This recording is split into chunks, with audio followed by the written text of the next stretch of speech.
পারা ৩। দয়াময় মেহেরবান আল্লাহর নামে। এই রসুলদের মধ্যে কাউকে কাউকে আমি বেশি মর্যাদা দান করেছি। কারো সাথে আল্লাহ কথা বলেছেন, কাউকে উচ্চ সম্মান দেয়া হয়েছে।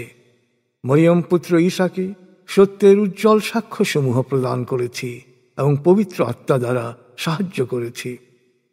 সত্যের সুস্পষ্ট প্রমাণ দেখার পরও এ রসুলের অনুসারীরা পরবর্তীকালে পরস্পর ঝগড়া বিবাদ ও লড়াইয়ে লিপ্ত হয়েছে।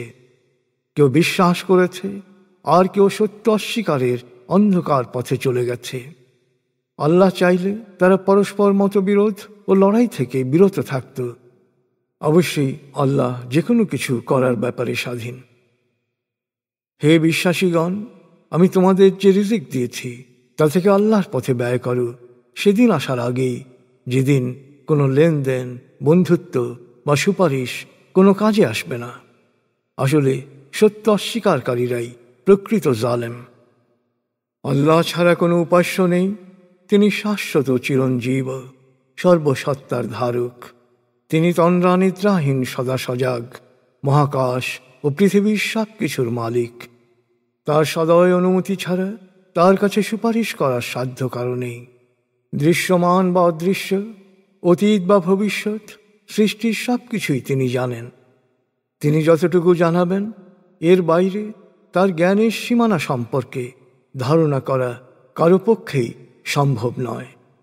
তার আসন, তার কর্তৃত্ব পৃথিবী ও নভমণ্ডলের সর্বত্র বিস্তৃত, আর তা সংরক্ষণে তিনি অক্লান্ত। তিনি সর্বোচ্চ সুমহান। ধর্মে কোনো জোর জবরদস্তি নেই। ভ্রান্ত পথ হতে আলোর পথ এখন সুস্পষ্ট। তাই অপশক্তির আকর্ষণকে প্রত্যাখ্যান করে যে আল্লাহর প্রতি বিশ্বাস স্থাপন করে, সে এক চিরস্থায়ী নিশ্চিত আশ্রয় লাভ করে। নিশ্চয়ই আল্লাহ সব শোনেন, সব জানেন। আল্লাহ বিশ্বাসীদের অভিভাবক। তিনি তাদের অন্ধকার থেকে আলোয় নিয়ে যান। আর যারা সত্য অস্বীকার করে তাদের পৃষ্ঠপোষক হচ্ছে অপশক্তি। এই অপশক্তি ওদেরকে আলো থেকে অন্ধকারে নিয়ে যায়। ওরাই হবে জাহান্নামের অধিবাসী, সেখানে থাকবে চিরকাল। তুমি কি ওই ব্যক্তির কথা ভেবে দেখনি? আল্লাহ তাকে রাজত্ব দিয়েছিলেন শুধু সে কারণেই সে ইব্রাহিমের সাথে তার প্রতিপালককে নিয়ে বিতর্ক করতে সাহস পেয়েছিল। যখন ইব্রাহিম বলল, আমার প্রতিপালক তিনি, যিনি জীবন দান করেন এবং মৃত্যু ঘটান, সে বলল, আমিও জীবন দান করি ও মৃত্যু ঘটাই। ইব্রাহিম বলল, তাই যদি সত্য হয়, তবে আল্লাহ তো সূর্যকে উদিত করেন পূর্ব দিক থেকে, তুমি সূর্যকে পশ্চিম দিক থেকে উদিত করো। তখন নমরুদ হতভম্ব হয়ে গেল। আল্লাহ জালেমকে কখনো সৎ পথ দেখান না। অথবা সেই ব্যক্তির কথা স্মরণ করো যে একটি শহরের ধ্বংসস্তূপের সামনে দাঁড়িয়ে বলেছিল, এই বিলুপ্ত জনপদকে আল্লাহ পুনরায় কিভাবে জীবিত করবেন? তখন আল্লাহ তার প্রাণ হরণ করলেন। সে 100 বছর মৃত পড়ে রইল। এরপর আল্লাহ তাকে পুনর্জীবিত করলেন। জিজ্ঞেস করলেন, তুমি কতকাল এখানে পড়েছিলে? সে বলল, 1 দিন বা তার চেয়ে কিছু কম সময়। আল্লাহ বললেন, 100 বছর এভাবে ছিলে। তোমার খাদ্য ও পানীয়ের দিকে তাকাও, একই অবস্থায় রয়েছে। অপরদিকে গাধাটার দিকে তাকাও, হাড় গোড় ছাড়া কিছু নেই। এসব এই জন্যে করেছি যে তোমাকে আমি মানব জাতির জন্যে দৃষ্টান্তে পরিণত করব। এবার দেখতে থাকো এই হাড়গোড় কিভাবে আমি মাংস ও ত্বক দিয়ে ঢেকে দিই। যখন সত্য তার কাছে সুস্পষ্ট হয়ে উঠল, তখন সে বলে উঠল, আমি জানি যে নিশ্চয়ই আল্লাহ সর্ববিষয়ে সর্বশক্তিমান। যখন ইব্রাহিম বলল, হে আমার প্রতিপালক, আমাকে দেখাও তুমি কিভাবে মৃতকে জীবিত করো। তিনি বললেন, তবে কি তুমি বিশ্বাস করো না? সে বলল, অবশ্যই বিশ্বাস করি, শুধু আমার মনের সান্ত্বনার জন্যে। তিনি বললেন, তাহলে 4টা পাখি ধরে ওদের বশ করো, তারপর ওদের টুকরা টুকরা করে এক এক অংশ এক এক পাহাড়ে রেখে এসো। এবার ওগুলোকে ডাক দাও, পাখিগুলো দৌড়ে তোমার কাছে চলে আসবে। জেনে রাখো, আল্লাহ মহাপরাক্রমশালী, প্রজ্ঞাময়। যারা নিজেদের ধন সম্পত্তি আল্লাহর পথে ব্যয় করে, তাদের এই সৎ দান এমন একটি শস্য বীজ যাতে উৎপন্ন হয় 7টি শীষ, আর প্রতিটি শীষে থাকে 100 শস্য দানা। আল্লাহ যাকে ইচ্ছা বহুগুণ প্রবৃদ্ধি দান করেন। আল্লাহ অনন্ত প্রাচুর্যময়, সর্বজ্ঞ। দানের কথা প্রচার না করে যারা আল্লাহর পথে ধন সম্পত্তি ব্যয় করে এবং গ্রহীতাকে কোনো কষ্ট দেয় না, তাদের পুরস্কার প্রতিপালকের কাছে জমা থাকবে। তাদের কোনো ভয় থাকবে না, তারা দুঃখিত হবে না। দান করে কষ্ট দেওয়ার চেয়ে শুধু মিষ্টি কথা বলা বা সমবেদনা প্রকাশ করা অনেক ভালো। নিশ্চয়ই আল্লাহ সকল অভাব মুক্ত, পরম সহনশীল। হে বিশ্বাসীগণ, দানের কথা প্রচার করে ও গ্রহীতাকে কষ্ট দিয়ে বা খোঁটা দিয়ে তোমাদের দানকে সেই ব্যক্তির ন্যায় নিষ্ফল করো না যে আত্মপ্রচারের জন্য দান করে এবং আল্লাহ ও আখেরাতে অবিশ্বাসী। এ দানের উপমা হচ্ছে মাটির আস্তর জমা একটি মসৃণ পাথরের চাতাল। প্রবল বৃষ্টি হলো, চাতালের ওপর থেকে সব মাটি ধুয়ে চলে গেল। তাদের উপার্জন তাদের কোনো উপকারে এলো না। সত্য অস্বীকারীদের আল্লাহ সৎ পথে দেখান না। অপরদিকে যারা শুধু আল্লাহর সন্তুষ্টির জন্যে আন্তরিকতার সাথে দান করে, তাদের উপমা হচ্ছে উঁচু জায়গায় এমন একটি বাগান যেখানে মুষলধারে বৃষ্টি হলে দ্বিগুণ ফল উৎপন্ন হয়, আর হালকা ঝিরঝিরে বৃষ্টিও বাগানটিকে ফুলে ফলে সুশোভিত রাখার জন্যে যথেষ্ট। তোমরা যা করো, আল্লাহ তার সম্যক দ্রষ্টা। তোমরা কি কেউ চাও তোমাদের এমন একটি বিশাল বাগান হবে যা ঝর্ণা পরিবেষ্টিত, সব ধরনের ফল মূলে সুশোভিত? তোমরা বুড়ো হবে, ছেলেমেয়েরাও হবে দুর্বল, নাবালক। এমন সময় অগ্নিক্ষরা ঘূর্ণিঝড়ে বাগান পুড়ে খাক হয়ে যাক? এভাবে আল্লাহ তার বিধান সুস্পষ্টভাবে বয়ান করেন যেন তোমরা সহজেই তা অনুধাবন করতে পারো। হে বিশ্বাসীগণ, তোমরা যা উপার্জন করো আর জমিন থেকে যা উৎপাদিত হয় তা থেকে ভালো অংশ আল্লাহর পথে ব্যয় করো। বেছে বেছে খারাপ জিনিসগুলো দান করতে যেও না, কারণ যে জিনিস তোমরা গ্রহণ করতে চাইবে না তা কখনো দান করতে চাওয়া উচিত নয়। তোমাদের জানা থাকা উচিত, নিশ্চয়ই আল্লাহ অভাবমুক্ত ও সর্বোত্তম প্রশংসায় প্রশংসিত। শয়তান তোমাদের দারিদ্র্যের ভয় দেখায় আর বখিল বা কৃপণ হতে উৎসাহ যোগায়। অপরদিকে আল্লাহ তোমাদেরকে ক্ষমা অনুগ্রহের প্রতিশ্রুতি দেন। নিশ্চয়ই আল্লাহ প্রাচুর্যময়, সর্বজ্ঞ।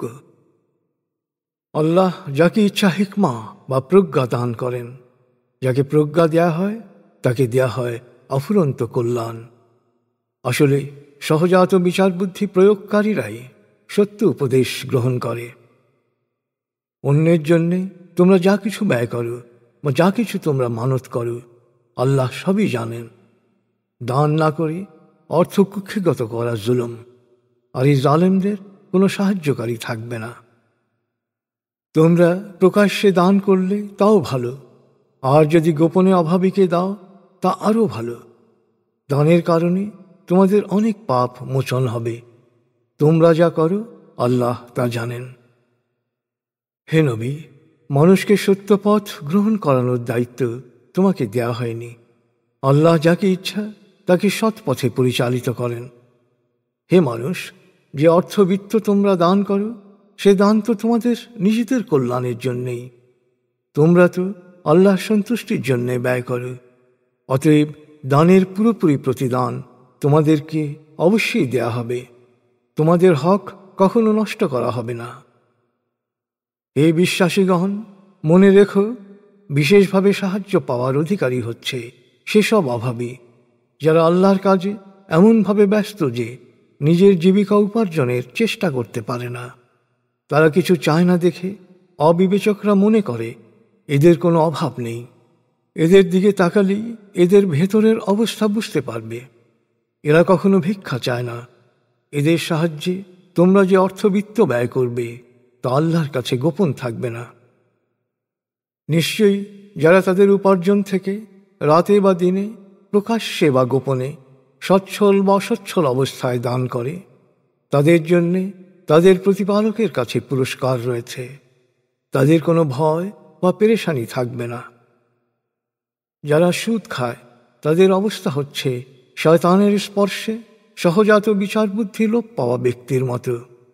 এজন্যেই তারা বলে, ব্যবসা তো সুদের মতোই, অথচ আল্লাহ ব্যবসাকে হালাল ও সুদকে হারাম করেছেন। যার নিকট তার প্রতিপালকের বিধান পৌঁছেছে এবং সুদ খাওয়া থেকে বিরত থেকেছে, তার অতীতের বিষয় সম্পূর্ণতই আল্লাহর এখতিয়ারে। কিন্তু যারা বিধান জানার পরও সুদ খেতে থাকবে, জাহান্নামই হবে তাদের আবাসস্থল, সেখানেই থাকবে তারা চিরকাল। সুদী অর্থ আল্লাহর রহমত থেকে পুরোপুরি বঞ্চিত থাকে। আর সৎ দান তার অনুগ্রহ সিক্ত হয়ে বহুগুণে সমৃদ্ধ হয়। যারা অকৃতজ্ঞ এবং ক্রমাগত পাপে লিপ্ত, আল্লাহ তাদের অপছন্দ করেন। নিশ্চয়ই যারা সত্যে বিশ্বাস করে, সৎকর্ম করে, নামাজ কায়েম করে, যাকাত আদায় করে, তাদের প্রতিফল তাদের প্রতিপালকের কাছে সংরক্ষিত। তাদের কোনো ভয় বা পেরেশানি থাকবে না।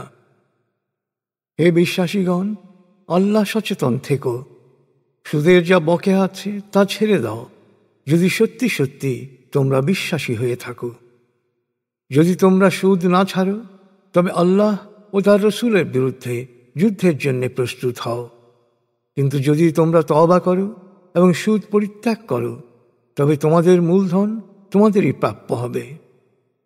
তোমরা জুলুম করো না এবং তোমাদের ওপরও জুলুম করা হবে না। যদি খাতক অভাবী হয়, তবে সচ্ছল না হওয়া পর্যন্ত তাকে ছাড় দাও। আর যদি ঋণ মাফ করে দাও, তবে তা তোমাদের জন্যে আরও কল্যাণের, যদি তোমরা তা জানতে। হে মানুষ, তোমরা সেই দিন সম্পর্কে সচেতন হও যেদিন তোমাদেরকে আল্লাহর কাছে ফিরিয়ে আনা হবে এবং তারপর প্রত্যেককেই তার কর্মফল পুরোপুরি প্রদান করা হবে। কারো উপর কোনো অন্যায় করা হবে না। হে বিশ্বাসীগণ, তোমরা যখন একে অন্যের সাথে ঋণ সংক্রান্ত লেনদেন করো, তখন তা লিখে রেখো। আর তোমাদের মধ্যে কোনো লেখক যেন তা সঠিকভাবে লিখে দেয়। যেহেতু আল্লাহ তাকে শিক্ষা দিয়েছেন, তাই লেখক কখনোই লিখতে অস্বীকার করবে না।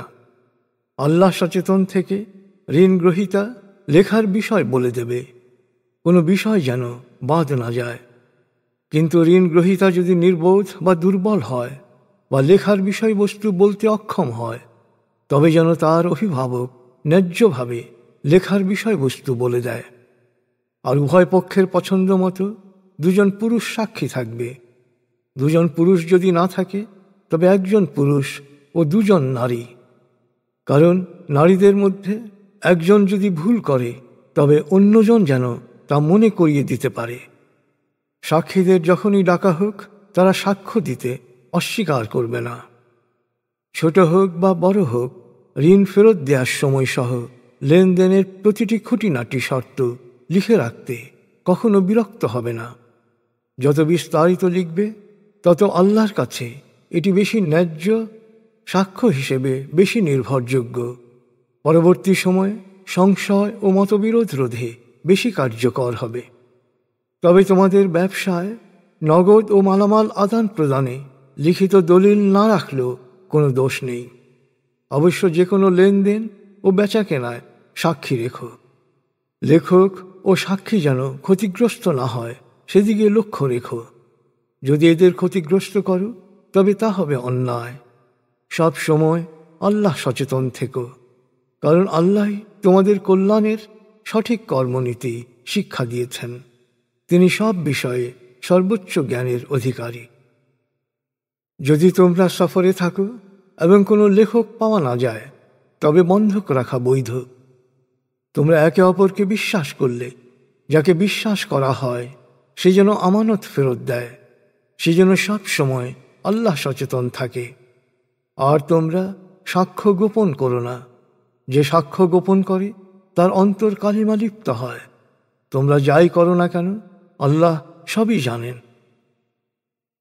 মহাকাশ ও পৃথিবীতে যা কিছু আছে সবই আল্লাহর। তোমাদের মনে যা আছে তা তোমরা প্রকাশ করো বা গোপন রাখো, আল্লাহ অবশ্যই সব কিছুর হিসাব নেবেন। তারপর যাকে ইচ্ছা ক্ষমা করবেন বা শাস্তি দেবেন। আল্লাহ সর্ববিষয়ে সর্বশক্তিমান। মহান প্রতিপালকের কাছ থেকে যে বিধিবিধান নাজিল হয়েছে, রসুল এবং তার সঙ্গী বিশ্বাসীরা তাতে পুরোপুরি বিশ্বাস করে।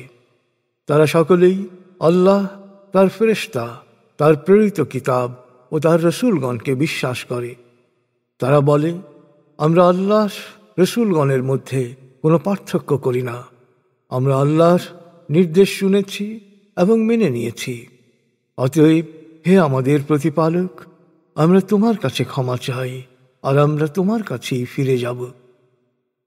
আল্লাহ কারো উপরই তার সাধ্যের অতিরিক্ত দায়িত্ব দেন না। ভালো ও মন্দ যে যা উপার্জন করবে তার প্রতিফল সেই পাবে। তাই হে বিশ্বাসীরা, তোমরা প্রার্থনা করে, হে আমাদের প্রতিপালক, আমাদের যদি ভুল বা ত্রুটি হয় সেজন্য আমাদের পাকড়াও করো না। প্রভু হে, আমাদের পূর্বসূরীদের ওপর যেরূপ গুরুভার অর্পণ করেছিলে আমাদের ওপর তেমন ভার চাপিয়ে দিও না। প্রভু হে, আমাদের ওপর সাধ্যাতীত কোনো দায়িত্ব দিও না। আমাদের ক্ষমা করো, দয়া করো, তুমি আমাদের প্রভু। সত্য অস্বীকারীদের বিরুদ্ধে আমাদের সাহায্য করো। 3 সূরা আলে ইমরান, রুকু 20, আয়াত 200, মাদানী। দয়াময় মেহেরবান আল্লাহর নামে। আলিফ লাম মিম। আল্লাহ ছাড়া কোনো উপাস্য নেই। তিনি চিরঞ্জীব, বিশ্ব প্রকৃতির সর্বসত্তার ধারক। তিনি ধাপে ধাপে তোমার প্রতি সত্যসহ এই কিতাব নাজিল করেছেন, যা পূর্ববর্তী কিতাবসমূহেরও সত্যায়ক। তিনি মানব জাতিকে সৎপথ প্রদর্শনের জন্যে ইতপূর্বে তওরাত ও ইনজিল নাজিল করেছেন। তিনি সত্য ও মিথ্যার পার্থক্য নিরূপক ফুরকান নাজিল করেছেন। নিশ্চয়ই আল্লাহর বিধিবিধান প্রত্যাখ্যানকারীদের জন্যে রয়েছে কঠোর শাস্তি। আল্লাহ মহাপরাক্রমশালী, কঠোর দণ্ডদাতা। নিশ্চয়ই আল্লাহর কাছে মহাকাশ ও পৃথিবীর কোনো কিছুই গোপন নেই। তিনি মাতৃগর্ভে যেভাবে ইচ্ছা তোমাদের আকৃতি গঠন করেন। তিনি ছাড়া কোনো উপাস্য নেই। তিনি সর্বশক্তিমান, প্রজ্ঞাময়। আল্লাহ তোমার প্রতি এ কিতাব নাজিল করেছেন। এতে রয়েছে 2 ধরনের আয়াত। প্রথমত মুহকামাত, সুস্পষ্ট বিধিবিধান যা কিতাবের মূল ভিত্তি। দ্বিতীয়ত মুতাশাবেহাত, যা রূপক। কুটিল ও সত্যলঙ্ঘন প্রবণরা অস্থিরতা, অশান্তি, বিশৃঙ্খলা সৃষ্টির উদ্দেশ্যে রূপকের পেছনে দৌড়ায় ও নিজেদের ভুল ব্যাখ্যাকেই একতরফাভাবে চূড়ান্ত মনে করে। অথচ আল্লাহ ছাড়া কেউই এই রূপকের চূড়ান্ত অর্থ জানে না। আর যারা যথার্থ জ্ঞানী তারা বলে, আমরা এতে বিশ্বাস করি, কিতাবের সব কিছুই আমাদের প্রতিপালকের কাছ থেকে এসেছে। আসলে আন্তরিকভাবে সহজাত বিচার বুদ্ধি প্রয়োগকারীরাই প্রকৃত শিক্ষা গ্রহণ করতে পারে। জ্ঞানীরা বলে, হে আমাদের প্রতিপালক, সরল পথ প্রদর্শনের পর তুমি আমাদের অন্তরকে সকল প্রকার সংশয় ও বিভ্রান্তি থেকে মুক্ত রেখো। তোমার রহমতের ছায়ায় আমাদের রেখো। নিশ্চয়ই তুমি বেহিসাব দানকারী। হে আমাদের প্রতিপালক, তুমি মানব জাতিকে একদিন একই স্থানে সমবেত করবে, এতে কোনো সন্দেহ নেই। নিশ্চয়ই আল্লাহ ওয়াদা ভঙ্গ করেন না। যারা সত্য অস্বীকার করে তাদের অর্থবিত্ত ও সন্তান সন্ততি আল্লাহর নিকট জবাবদিহিতার ক্ষেত্রে কোনো কাজে আসবে না। ওরাই হবে জাহান্নামের জ্বালানি। ওদের পরিণতিও হবে ফেরাউনের সাঙ্গপাঙ্গদের মতো। ফেরাউনের বংশধরেরা তাদের পূর্ববর্তীদের ন্যায় আমার আয়াতসমূহ, বিধিবিধান ও নিদর্শনাবলী অস্বীকার করেছিল। তাই আল্লাহ ওদের কঠিন শাস্তি দিয়েছিলেন। আল্লাহ শাস্তিদাতা হিসেবেও কঠোর। হে নবী, সত্য অস্বীকারীদের বলো, তোমরা শিগগিরই পরাজিত হবে। তোমাদের একসাথে জাহান্নামের দিকে নিয়ে যাওয়া হবে, আর জাহান্নাম অতি নিকৃষ্ট নিবাস। যুদ্ধের জন্যে দুটি দলের মুখোমুখি হওয়ার মধ্যে তোমাদের জন্য অবশ্যই নিদর্শন রয়েছে। একটি দল আল্লাহর পথে যুদ্ধ করছিল, আর অপর দলটি ছিল সত্য অস্বীকারী। চক্ষুষ্মানরা স্পষ্ট দেখছিল প্রথম দলটির চেয়ে দ্বিতীয় দলটি সংখ্যায় দ্বিগুণ। কিন্তু আল্লাহ যাকে চান তাকেই সাহায্য ও বিজয় দান করেন। নিশ্চয়ই এতে সহজাত বিচার বুদ্ধি প্রয়োগকারীদের জন্য শিক্ষা রয়েছে।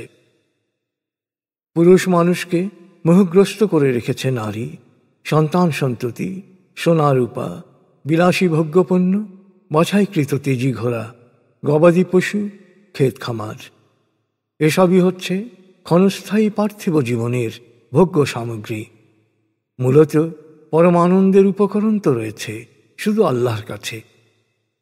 হে নবী, বলো, এসব পার্থিব ভোগ্য সামগ্রীর চেয়ে ভালো কিছুর সুসংবাদ কি আমি তোমাদেরকে দেব? আসলে যারা আল্লাহ সচেতন তাদের জন্য প্রতিপালকের কাছে রয়েছে জান্নাত।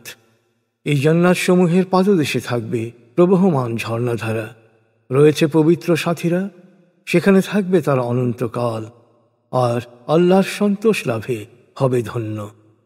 বান্দাদের আল্লাহ সবসময় সুনজরে রাখেন। বিশ্বাসীরা প্রার্থনা করে, হে আমাদের প্রতিপালক, আমরা তোমাকে বিশ্বাস করেছি, সুতরাং তুমি আমাদের পাপ মোচন করো, ক্ষমা করো এবং আগুনের শাস্তি থেকে আমাদের রক্ষা করো। এরা বিপদে ধৈর্যশীল, সত্যবাদী, অনুগত, দাতা এবং রাতের শেষ প্রহরে অন্তরের অন্তঃস্থল থেকে ক্ষমা প্রার্থনা করে। আল্লাহ সাক্ষ্য দেন যে নিশ্চয়ই আল্লাহ ছাড়া কোনো উপাস্য নেই। ফেরেশতাগণ ও ন্যায়নিষ্ঠ জ্ঞানীগণও সাক্ষ্য দেয় যে আল্লাহ ছাড়া কোনো উপাস্য নেই। তিনি ন্যায় বিচারক, সর্বশক্তিমান, প্রজ্ঞাময়। নিঃসন্দেহে আল্লাহর কাছে একমাত্র ধর্ম হচ্ছে ইসলাম, অর্থাৎ স্রষ্টায় পুরোপুরি সমর্পণ। অতীতে যাদের কিতাব দেয়া হয়েছিল, এই সত্য জ্ঞান পাওয়ার পরও পরস্পর বিদ্বেষবশত তারা এ বিষয়ে মতবিরোধে লিপ্ত হয়েছিল। আসলে যারা সত্য অস্বীকার করবে, আল্লাহ তাদের যথাযথ হিসাব গ্রহণ করবেন। তাই হে নবী, এখন যদি ওরা তোমার সাথে বিতর্ক করে, তবে ওদের বলো, আমি ও আমার অনুসারীরা আল্লাহতে পুরোপুরি সমর্পিত। এরপর কিতাব অনুসারী ও নিরক্ষরদের জিজ্ঞেস করো, তোমরাও কি আল্লাহতে পুরোপুরি সমর্পিত হয়েছ?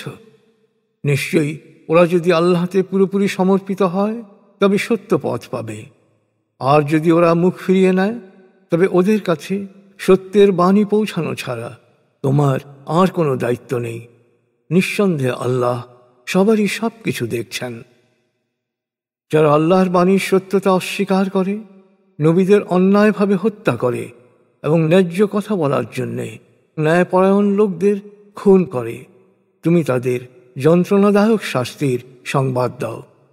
ওদের সকল কাজ দুনিয়া ও আখেরাতে নিষ্ফল হবে, ওরা কোনো উদ্ধারকারীও পাবে না।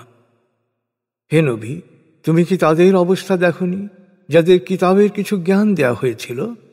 তাদের বলা হয়েছিল আল্লাহর বিধানকেই তারা যেন নিজেদের জন্য আইন হিসেবে গ্রহণ করে। তখন তাদের একটি দল একগুঁয়েমি করে সত্য থেকে মুখ ফিরিয়ে নেয়, কারণ তারা দাবি করেছিল যে হাতে গোনা কয়েকদিনের বেশি জাহান্নামের আগুন তাদের স্পর্শ করতে পারবে না। সউদ্ভাবিত এ ভ্রান্ত ধারণাই কার্যত ধর্মের ব্যাপারে তাদের বিভ্রান্ত ও প্রবঞ্চিত করে। চিন্তা করো, মহাবিচার দিবসে ওদের পরিণতি কি হবে? সন্দেহ নেই সেদিন সবাইকে সমবেত করা হবে, প্রত্যেককে তার কাজের প্রতিফল দেয়া হবে, কারো উপরই কোনো অন্যায় করা হবে না। হে নবী, বল, হে আল্লাহ, সকল ক্ষমতার মালিক, তুমি যাকে ইচ্ছা ক্ষমতা দান করো, যাকে ইচ্ছা ক্ষমতাচ্যুত করো, যাকে ইচ্ছা সম্মানিত করো, যাকে ইচ্ছা অপমানিত করো। তুমি সর্বশক্তিমান, সকল কল্যাণ ও মঙ্গলের আধার। তুমি রাতকে বড় করে দিনকে ছোট করো, আবার দিনকে বড় করে রাতকে ছোট করো। তুমি প্রাণহীনকে দাও প্রাণ, আর প্রাণবন্তকে করো প্রাণহীন। তুমি যাকে চাও বেহিসাব রিজিক দান করো। হে বিশ্বাসীগণ, যেখানে স্বার্থের সুস্পষ্ট সংঘাত রয়েছে, সেখানে বিশ্বাসীদের ছেড়ে কোনো সত্য অস্বীকারীকে মিত্র বা অভিভাবক হিসেবে গ্রহণ করো না। যে তা করবে তার সাথে আল্লাহর কোনো সম্পর্ক থাকবে না। অবশ্য তাদের জুলুম থেকে বাঁচার জন্যে দৃশ্যত এরূপ করলে ভিন্ন কথা। আল্লাহ তোমাদের কল্যাণের জন্যেই এ বিষয়ে সাবধান করে দিচ্ছেন। আর পার্থিব জীবন শেষে তোমরা তার কাছেই ফিরে যাবে। হে নবী, বলো, তোমরা তোমাদের মনের কথা গোপন রাখো বা প্রকাশ করো, আল্লাহ সবই জানেন। মহাকাশ ও পৃথিবীর পরতে পরতে যা কিছু আছে তিনি তাও জানেন। আর আল্লাহ সর্ববিষয়ে সর্বশক্তিমান। যেদিন প্রত্যেকে তার সব ভালো কাজ ও সব মন্দ কাজের মুখোমুখি হবে, সেদিন অধিকাংশ মানুষই ভাববে এই দিনটি যদি কখনো না আসত। আল্লাহ তাই তোমাদের আগে থেকেই সতর্ক করে দিচ্ছেন। অবশ্যই আল্লাহ তার বান্দাদের প্রতি অতীব দয়ালু। হে নবী, বলো, তোমরা যদি আল্লাহকে ভালোবাসো তবে আমাকে অনুসরণ করো।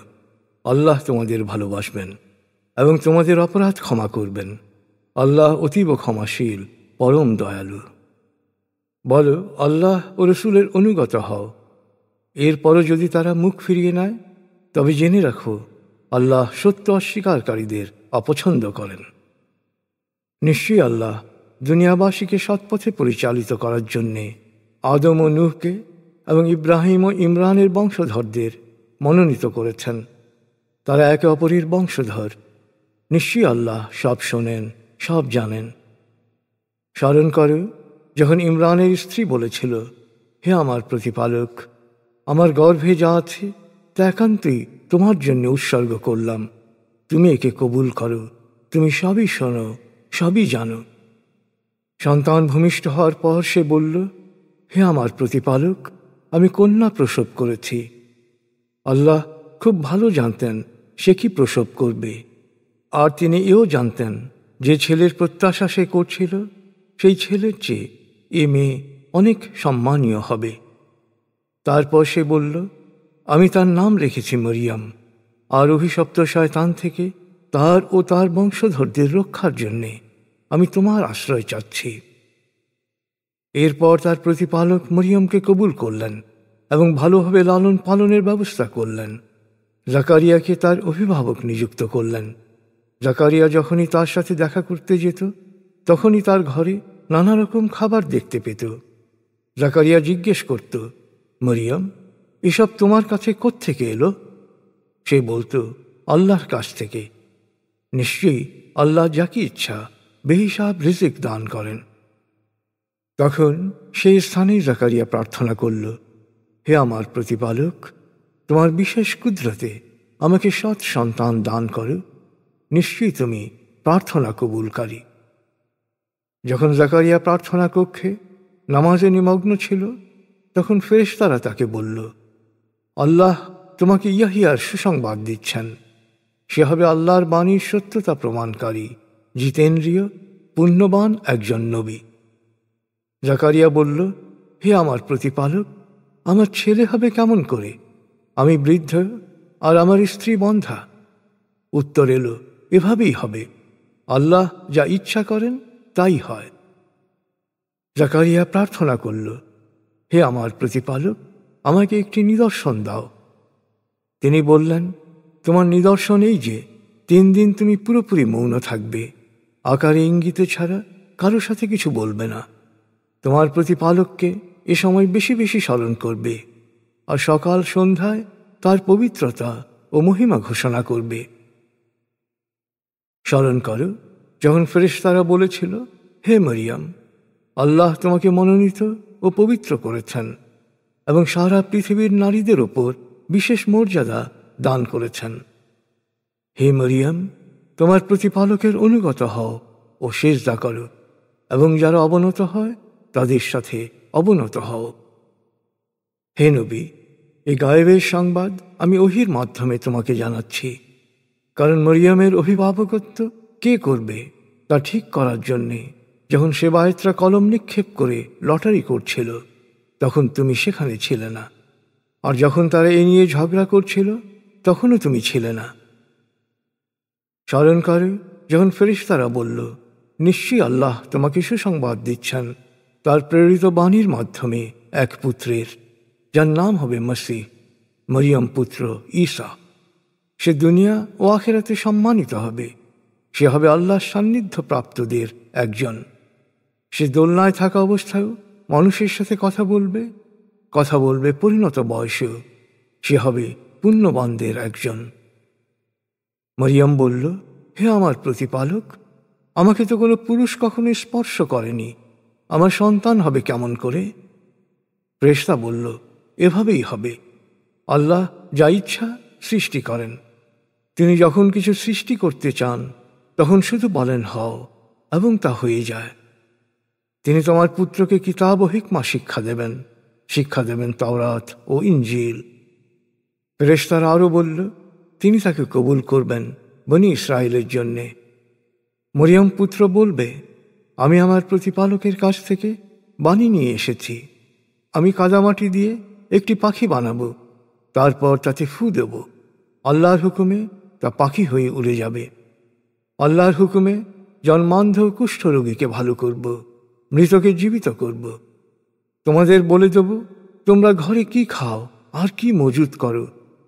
এসব কিছুর মধ্যেই তোমাদের জন্য শিক্ষণীয় নিদর্শন রয়েছে, যদি তোমরা বিশ্বাসী হও।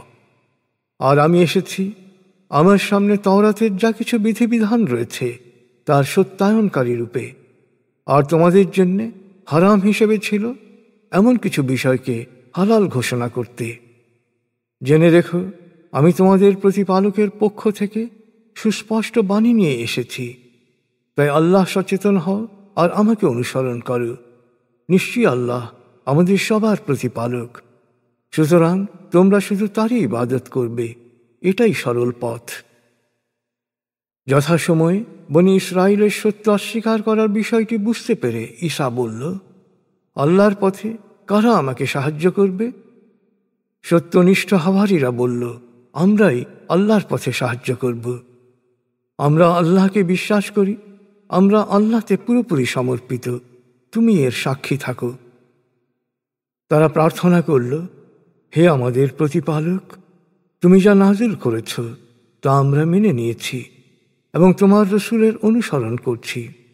অতএব সত্যের সাক্ষীর তালিকায় আমাদের নাম অন্তর্ভুক্ত করো। সত্য অস্বীকারীরা ঈসার বিরুদ্ধে ষড়যন্ত্র করল। আল্লাহ নিগূঢ় কৌশল অবলম্বন করলেন। নিশ্চয়ই আল্লাহ সর্বশ্রেষ্ঠ কুশলী। স্মরণ করো যখন আল্লাহ বললেন, হে ঈসা, আমি তোমার জীবনকাল পূর্ণ করব এবং তোমাকে নিজের কাছে তুলে নেব। সত্য অস্বীকারীদের পঙ্কিলতা থেকে তোমাকে পবিত্র করব। সেই সাথে সত্য অস্বীকারীদের ওপর তোমার অনুসারীদের কিয়ামত পর্যন্ত বিজয়ী রাখব। তারপর তোমরা সবাই আমার কাছে ফিরে আসবে। তখন তোমাদের মতবিরোধের চূড়ান্ত মীমাংসা করব। যারা সত্য অস্বীকার করেছে তাদের আমি দুনিয়া ও আখিরাতে কঠোর শাস্তি দেব। তখন কেউ তাদের রক্ষা করতে পারবে না। আর যারা বিশ্বাসী ও সৎকর্মশীল, আল্লাহ তাদের পূর্ণ প্রতিফল প্রদান করবেন। আল্লাহ জালেমদের অপছন্দ করেন। হে নবী, যা কিছু তোমাকে আমি শোনাচ্ছি তা হচ্ছে আমার মহিমার নিদর্শন ও শিক্ষণীয় জ্ঞানগর্ভ বাণী। আল্লাহর কাছে ঈসার দৃষ্টান্ত হচ্ছে আদমের মতো। তিনি আদমকে মাটি থেকে সৃষ্টি করলেন, তারপর বললেন হও, আর সে হয়ে গেল। তোমার প্রতিপালক ঈসা সম্পর্কে এ সত্য তোমাকে বলছেন, তাই তুমি সংশয়বাদীদের অন্তর্ভুক্ত হও না। তোমার কাছে এই জ্ঞান আসার পর এ নিয়ে কেউ তর্ক করতে এলে তাকে বলো, এসো আমরা ডাকি আমাদের পুত্রদের ও তোমাদের পুত্রদের, আমাদের নারীদের ও তোমাদের নারীদের, আমাদের পুরুষদের ও তোমাদের পুরুষদের। তারপর এসো আমরা আন্তরিকভাবে আল্লাহর কাছে প্রার্থনা করি। যারা মিথ্যাবাদী তাদের উপর আল্লাহর লানত পড়ুক। নিঃসন্দেহে এখানে ঈসা সম্পর্কে যা বলা হয়েছে তা সবই সত্য। আল্লাহ ছাড়া কোনো উপাস্য নেই, তিনি সর্বশক্তিমান, প্রজ্ঞাময়। আর ওরা যদি এ প্রস্তাবে রাজি না হয়, তাহলে প্রমাণিত হবে যে ওরা অশান্তি ও বিপর্যয় সৃষ্টিকারী। আর আল্লাহ বিপর্যয় সৃষ্টিকারীদের সম্পর্কে পুরোপুরি ওয়াকিবহাল। হে নবী, বলো, হে কিতাবীরা, এসো, আমরা আমাদের কিতাবের অভিন্ন কথায় একমত হই। কথাটা খুব সহজ। আল্লাহ ছাড়া কারো উপাসনা করব না, আল্লাহর সাথে কাউকে শরিক করব না, আল্লাহ ছাড়া কাউকে বা কোনো মানুষকে প্রতিপালক বা প্রভুরূপে গ্রহণ করব না। যদি তারা এ বিষয়ে একমত হতে না চায়, তবে তাদের সুস্পষ্টভাবে বলো, তোমরা সাক্ষী থাকো, অবশ্যই আমরা আল্লাহতে সমর্পিত হয়েছি। হে কিতাবীরা, ইব্রাহিমকে নিয়ে কেন তোমরা তর্ক করো? তওরাত ও ইনজিল তো তার অনেক পরে নাজিল হয়েছে। তোমরা কি তোমাদের সহজাত বিচার বুদ্ধিও ব্যবহার করবে না? তোমাদের জানা বিষয়ে তর্ক করলে ঠিক আছে, কিন্তু যে বিষয়ে তোমাদের কোনো জ্ঞান নেই তা নিয়ে বিতর্ক করছো কেন? প্রকৃত জ্ঞান তো আল্লাহর কাছে, আর তোমরা এ বিষয়ে কিছুই জানো না। ইব্রাহিম ইহুদিও ছিল না, খ্রিস্টানও ছিল না, শরিককারীও ছিল না। সে ছিল একনিষ্ঠভাবে আল্লাহতে সমর্পিত। ইব্রাহিমের অনুসারীরা, আর হে নবী, তুমিও তোমার অনুসারীরাই মানুষের মধ্যে ইব্রাহিমের ঘনিষ্ঠ জন। নিশ্চয়ই আল্লাহ বিশ্বাসীদের অভিভাবক। কিতাবীদের একটি দল তোমাদের পথভ্রষ্ট করতে গিয়ে নিজেদেরই বিপদগামী করছে, কিন্তু ওরা তা বোঝে না। হে কিতাবীরা, তোমরা কেন আল্লাহর বাণীর সত্যতাকে অস্বীকার করছো, যেখানে তোমরাই তার সাক্ষী? হে কিতাবীরা, তোমরা সত্যকে মিথ্যার সাথে কেন মেশাচ্ছ? জেনে শুনে কেন সত্য গোপন করছ? কিতাবীদের এক দল অন্য দলকে বলল, এ নবীর প্রতি বিশ্বাসীদের জন্য যা কিছু নাজিল হয়েছে দিনের প্রথম ভাগে তার উপর বিশ্বাস করো, আর দিনের শেষ ভাগে তা অস্বীকার করো। এ কৌশল হয়তো বিশ্বাসীদের বিভ্রান্তিতে ফেলবে, তারা তাদের বিশ্বাস থেকে দূরে সরে যাবে। অবশ্য ওরা পরস্পরকে বলে, নিজ ধর্মের অনুসারী ছাড়া অন্য কাউকে বিশ্বাস করো না। হে নবী, বলো, আল্লাহ নির্দেশিত পথই একমাত্র পথ।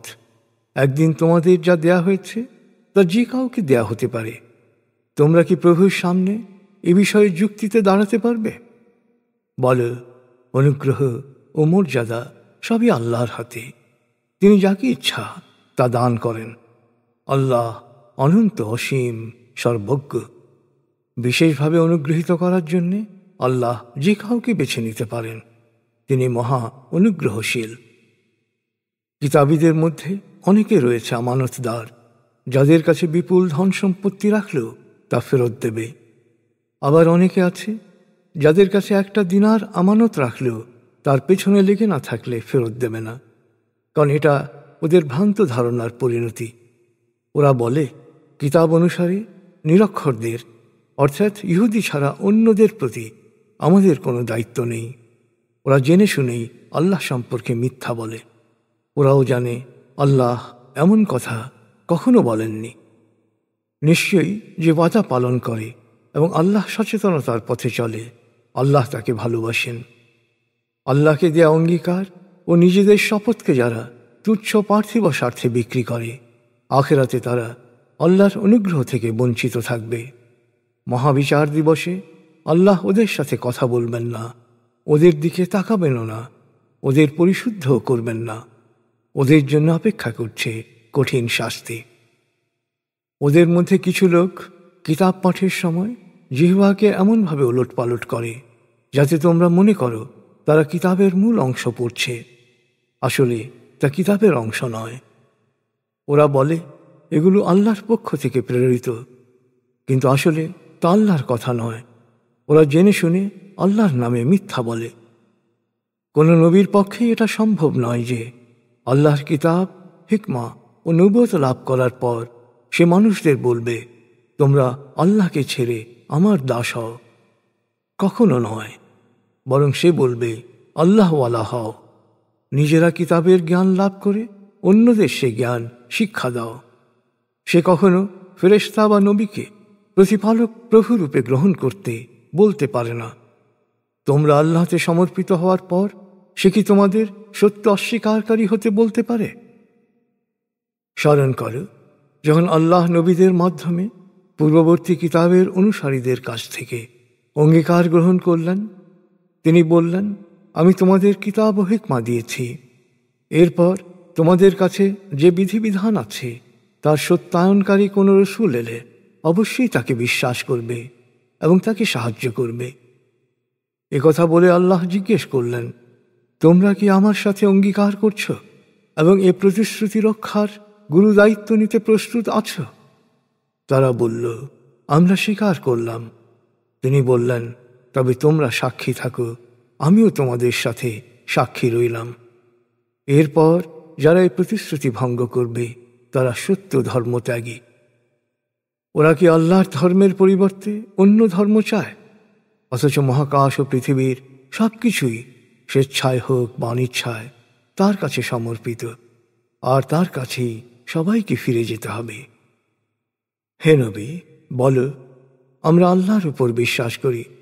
আমাদের প্রতি যা নাজিল হয়েছে আর ইব্রাহিম, ইসমাইল, ইসহাক, ইয়াকুব ও তার বংশধরদের উপর যা নাজিল হয়েছে, মূসা, ঈসা ও অন্যান্য নবীর নিকট আল্লাহর যে বিধিবিধান এসেছে তার সব কিছুর উপরেই আমরা বিশ্বাস স্থাপন করেছি। আমরা তাদের মধ্যে কোনো পার্থক্য করি না। আমরা আল্লাহতে সমর্পিত। আর কেউ আল্লাহতে সমর্পিত হওয়া ছাড়া অন্য কোনো ধর্মবিধান গ্রহণ করতে চাইলে তা কবুল হবে না। সে আখেরাতে ক্ষতিগ্রস্তদের অন্তর্ভুক্ত হবে। একবার বিশ্বাস স্থাপন করার পর যদি কোনো সম্প্রদায় সত্য অস্বীকার করে, তবে আল্লাহ তাদেরকে কিভাবে সৎ পথের সন্ধান দেবেন? অথচ তারা নিজেরাই সাক্ষী যে এ রসূল সত্য। তাদের কাছে এ সত্যতার স্পষ্ট নিদর্শন এসেছে। আল্লাহ এ ধরনের দুরাচারীদের সৎ পথের সন্ধান দেন না। আল্লাহ, ফেরেশতা ও সৎকর্মশীল মানুষ সকলেরই লানত ওদের ওপর। এটাই ওদের কর্মফল। ওরা লানতগ্রস্ত অবস্থায় থাকবে চিরকাল। ওদের শাস্তি হালকা করা হবে না, কোনো বিরতিও পাবে না। তবে কেউ যদি তওবা করে এবং নিজেদের সংশোধন করে তাহলে ভিন্ন কথা। আল্লাহ অতীব ক্ষমাশীল, পরম দয়ালু। যারাই বিশ্বাস স্থাপন করার পর আবার সত্য অস্বীকার করে এবং যারা এ সত্য প্রত্যাখ্যানে অভ্যস্ত হয়ে ওঠে, তাদের তওবা কখনো কবুল হয় না। এরাই পথভ্রষ্ট। যারা সত্য অস্বীকার করে এবং সত্য অস্বীকারী হিসেবেই মারা যায়, ওরা ওদের পাপের বিনিময় হিসেবে পৃথিবী সমান সোনা দিলেও তা কবুল হবে না। ওদের জন্য রয়েছে কঠিন শাস্তি। ওরা উদ্ধারকারী হিসেবে কাউকে পাবে না।